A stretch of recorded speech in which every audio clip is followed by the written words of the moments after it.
आणि आता बातमी आहे नीट घोटाळ्या प्रकरणी। नीट घोटाळा प्रकरणी अटक केलेला संजय जाधव माढ्याच्या टाकळी गावात शिक्षक होता। संजय जाधव शाळा सुरू झाल्यापासून शाळेकडे फिरकलाच नसल्याची माहिती टाकळी गावातील ग्रामस्थांनी दिलेली आहे। शाळेत पोट शिक्षकाची नियुक्ती करून संजय जाधव तालुक्यात लातूरात क्लास घ्यायचा। शिक्षकाचं नाव नीट घोटाळ्यात आल्यानं शिक्षण विभागात खळबळ उडालेली आहे। तर संजय जाधवच्या पाठीमागे कोण?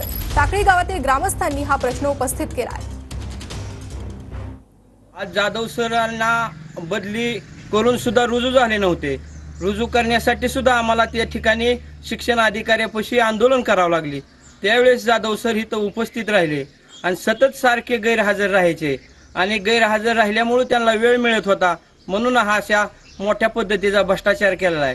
ही नीट परीक्षा आहे, त्याची सखोल चौकशी झाली पाहिजे आणि जिल्हा परिषदमध्ये गैरहजर राहायला कोण कारणीभूत आहे, कोण जबाबदार आहे, हे कोण नेते मंडळी अधिकारी ह्याच्या पाठीमागे आहे, ह्याची सुद्धा चौकशी सखोल होणं गरजेचं आहे।